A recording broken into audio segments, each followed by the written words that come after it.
നിലമ്പൂർ ഉപതെരഞ്ഞെടുപ്പിലെ സ്ഥാനാർത്ഥികളുടെ സ്വത്തുവിവരങ്ങൾ ഇങ്ങനെ.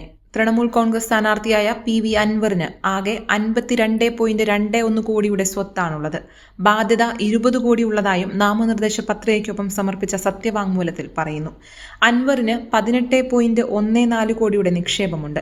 സ്ഥാവര ആസ്തി 34.07 കോടിയാണ്. 2 ഭാര്യമാരുടെ പേരിലും സ്വത്തുക്കളുണ്ട്. ആദ്യ ഭാര്യയുടെ പേരിൽ 8.78 കോടിയും രണ്ടാം ഭാര്യയുടെ പേരിൽ 3.50 കോടിയുടെയും സ്വത്തുക്കളാണുള്ളത്. 2 ഭാര്യമാരുടെയും പേരിൽ 10,000 രൂപ വീതമാണുള്ളത്. അൻവറിന്റെ കയ്യിൽ 25,000 രൂപയാണുള്ളത്.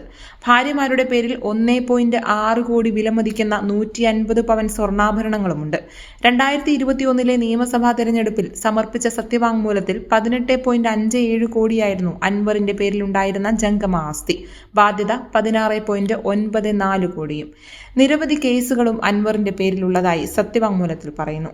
മലപ്പുറം, പാലക്കാട്, തൃശൂർ ജില്ലകളിലായിട്ടാണ് കേസുകൾ രജിസ്റ്റർ ചെയ്തിരിക്കുന്നത്. നിലമ്പൂർ DFO ഓഫീസ് ആക്രമണം, ഉന്നത ഉദ്യോഗസ്ഥരുടെ ഫോൺ ചോർത്തൽ, ഔദ്യോഗിക രഹസ്യം മാധ്യമങ്ങൾക്ക് നൽകൽ, ആശുപത്രിയിൽ അതിക്രമം കാണിക്കൽ, പ്രകോപനപരമായ പ്രസംഗം, അപകീർത്തിപ്പെടുത്തൽ തുടങ്ങിയ കേസുകളും അൻവറിന്റെ പേരിലുള്ളതായി സത്യവാങ്മൂലത്തിൽ പറയുന്നു.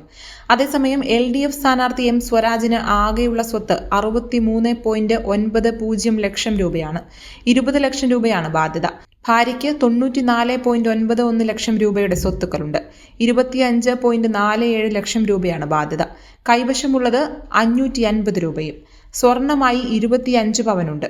സ്വരാജിന്റെ പേരിൽ വാഹനമില്ല. എന്നാൽ ഭാര്യയുടെ പേരിൽ 2 വാഹനങ്ങളുണ്ട്.